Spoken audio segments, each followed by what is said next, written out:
Hi everyone, welcome back at Charlotte from At Charlotte's House. I'm sitting next to my latest little Tikes Playhouse makeover. I can't wait to show you how I transformed a basic playhouse into this English cottage. Stay tuned.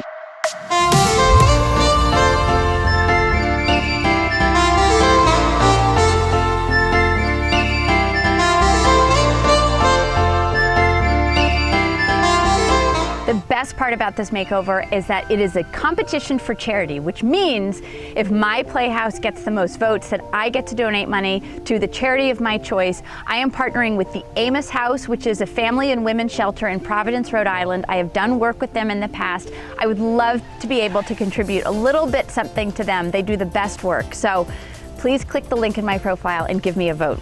The first step for both of my little Tikes Playhouse makeovers is obviously to paint the house. If you like the way the house comes, that's fine, but I love bringing in a little bit of paint. So I started this time by cleaning the plastic. There were too many nooks and crannies for me to sand the plastic. That would have been ideal, but I did start with giving the whole thing a nice wipe down with rubbing alcohol. I just wanted to pull up any sort of shiny coating that might be there from manufacturing. Once I had cleaned all four sides of the playhouse, I went ahead and I gave it a coat of spray primer. I just used what I had. It happened to be the Rust-Oleum 2-in-1 primer. I found that that works pretty well. I let the primer sit overnight. That was important. I wanted to follow the directions on the can. And then I used just a single sample pot of bare exterior paint. I believe that this might be a satin finish, but they only have a few different options. But I did choose exterior paint. One thing I learned from painting the last playhouse is that there is no paint that will provide a perfect surface. There's definitely places where I bumped it and scratched it, so be ready to touch up a little bit, but I found that using the paint correctly helped a lot. My favorite part of these little Tikes makeover is figuring out how to sort of amend this basic plastic playhouse. And for this one, I really wanted the English cottage to have a thatched roof, and I knew I could work with these coconut husks.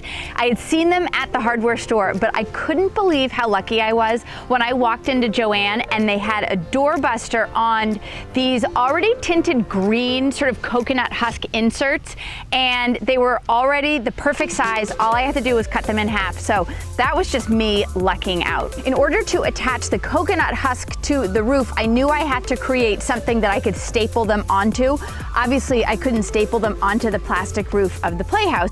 I grabbed some 1x2 pieces of common pine, and I essentially made a skeleton that would attach to the roof of the playhouse, but then I could staple the coconut husks on top of that. So I just laid out the roof and then I put the wood pieces on top of it. I needed to figure out an angle so that I could staple the pieces of coconut husk up and over this little eave that is part of the little Tikes Playhouse.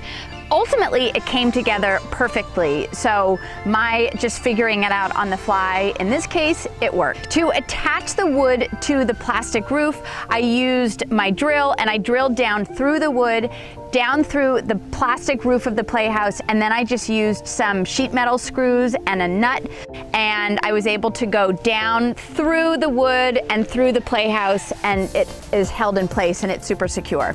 Once I had the wood in place on top of the roof, then it was as simple as trimming my coconut husk as needed to sort of best match it up and cover the roof.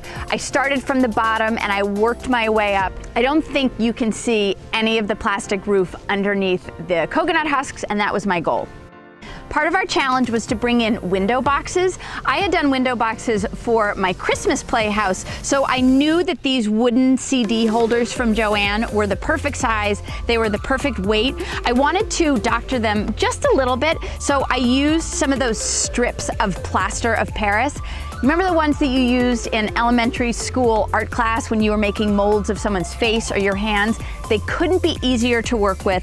All you do is you dip them in water and then you just place them on whatever surface you want to mold to. So I was able to use one package of these plaster strips and I covered just the front edge of the planter. It looks a little bit more textured than just the wooden planter the way it started, so that's a small change, but I'm pleased with it. To attach the planter to the side of the playhouse, I used the same technique as I did for the roof. I just drilled through it, and then I used a sheet metal screw so it's flat on the end, and then a nut. And for these, I used a little washer just to give it a little bit more stability. You probably don't have to. My favorite part of an English cottage is obviously the vines and the greenery that are a part of it. So I knew that I wanted to have these wonderful plants sort of cascading over the door. Thankfully, I was able to pick up some garlands that were ready-made at the craft store, and then I added some ferns and some of these white wisteria to attach the vines and the greenery to the playhouse. I simply drilled a couple of holes, and then I used a small zip tie to hold them in place. And then I just added individual flowers or greenery as needed. But most of this is just the vine draping over the door, and I love it. I think this looks so sweet and lush. I picked up an adorable little birdhouse at Joann, and I gave that a quick coat of white paint, and then I just secured that in place to the front of my playhouse. So it's covering the mailbox that is already on the playhouse itself. I thought that was a really fun addition. I picked up a single subway tile, and I added the number 7 because there are 7 people in our family, and I attached that to the front. And then last but not least, I wanted to bring in a couple sort of old rustic benches. So I made a pair of these wooden farmhouse benches. They couldn't have been easier. So make sure you check back in. I will have full instructions on those, but that was a pretty easy thing to add. We had some challenges this time around. Homes.com wanted us to include not only a piece of yard art, but they also wanted us to hide a little Easter egg, not a literal Easter egg, but just something fun and hidden.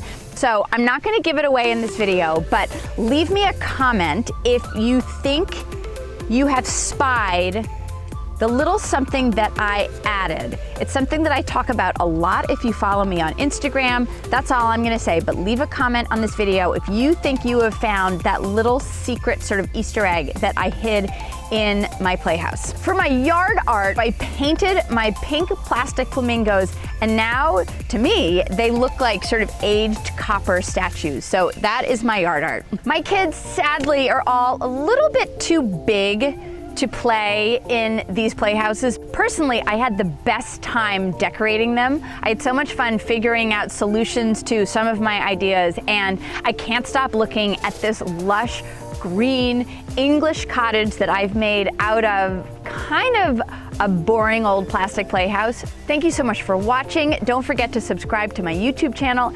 Again, leave me a message if you have figured out what my Easter egg is. Click the link in the video description and go vote. This is a charity competition, so I would love to be able to raise some money for charity.